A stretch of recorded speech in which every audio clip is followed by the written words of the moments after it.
Hi friends, welcome to my channel.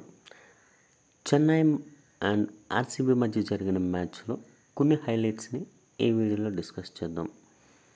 16 ఓవర్లు ముగిసేసరికి Chennai score 179 runs, 2 వికెట్లు. చివరి 4 ఓవర్లో 43 రన్స్ మాత్రమే ఛేదించాలి.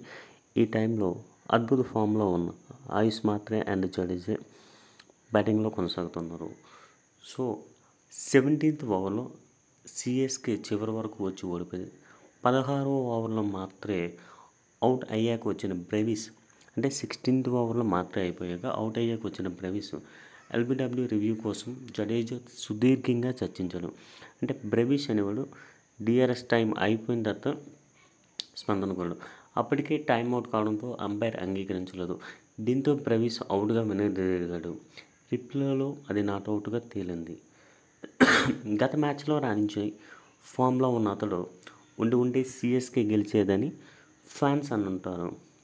అప్పటికి సిఎస్కే 22 మందిలో 40 రన్స్, అంటే 17th ఓవర్లో బ్రెవిస్ అనేవాడు ఏంటంటే ఎల్బిడబ్ల్యూ రివ్యూ లేటుగా కోరడం వల్ల ఏంటంటే అంపైర్ అంగీకరించలేదు. సో అతను బ్రెవిస్ గత మ్యాచ్లో హీరో కాబట్టి ఈ మ్యాచ్లో ఉండి గెలిచేదనేది చెన్నై అభిమానుల ఆశ. ఐపీఎల్ రికార్డులు బద్దలు కొట్టిన అలెన్ షెఫర్డ్ 18 ఓవర్లకి ఆర్సీబీ స్కోర్ ఎంతంటే 18 ఓవర్లో ఆర్సీబీ స్కోర్ 159. సో చాలామంది అభిమానులు ఏం కోరారంటే కనీసం 190 అయినా ఆర్సీబీ చేస్తుందా అని అనుకున్నారు. సిఎస్కే మ్యాచ్లో విధ్వంసం సృష్టించిన ఆర్సీబీ ఆల్రౌండర్ రొమారియో షెఫర్డ్ పలు రికార్డులు బద్దలు కొట్టాడు.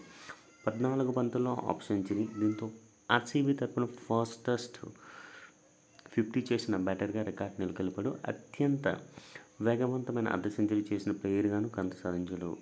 ఓవరాల్గా జాయింట్ సెకండ్ ఫాస్టెస్ట్ సెంచరీ చేసిన ఆటగాడిగాను కొన్నాడు. అంటే హాఫ్ సెంచరీలో సెకండ్ ఫాస్టెస్ట్ సెంచరీ.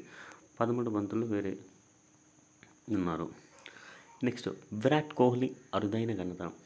ఐపీఎల్లో స్టార్ బ్యాటర్ అయిన విరాట్ కోహ్లీ ఒక ఫ్రాంచైజీ తరపున 500 పరుగులకు పైగా రన్స్ చేసిన 8 సార్లు 5, అంటే 18 సీజన్లో 8 సార్లు 500 పరుగులకు పైగా నమోదు చేశారు. చేసిన ఒకే ప్రత్యర్థిపై అత్యధిక పరుగులు చేసిన గోల్. సిఎస్కేపై విరాట్ కోహ్లీ 18 సీజన్లో 1140 రన్స్ చేశాడు. ఒకే ఓవర్లో ఆయుష్ మాత్రం, అంటే ఛేదనలో, అంటే 213 పరుగుల ఛేదనలో ఆయుష్ మాత్రే భువనేశ్వర్ వేసిన 3వ ఓవర్లో 6-4 మొత్తంగా 26 రన్స్ ఈ ఓవర్లో పిండుకున్నాడు. అంటే ఆయుష్ మాత్రం అనేటో ఆయన 17 ఏళ్ల యువ కిరీటం ఎటువంటి అనుభవం లేకపోయినప్పటికీ భారతదేశానికి చెందిన ప్రసిద్ధ బౌలర్ భువనేశ్వర్ ఓవర్లో చితకబాదాడు. చెత్త రికార్డు. చెన్నై ప్రధాన బౌలర్ అయినటువంటి ఖలీల్ అహ్మద్ ఒకే ఓవర్లో 33 రన్స్ సమర్పించుకున్నాడు. ఇంకో విషయం ఏంటంటే టోటల్ 3 ఓవర్లో 65 పరుగులు సమర్పించుకున్న తొలి బౌలర్లుగా ఉన్నాడు. కేవలం 19వ ఓవర్లోనే 33 runs తెంచాడు.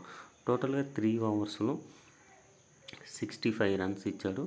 And 19th over 33 runs సమర్పించాడు. Thank you friends. థ్యాంక్స్.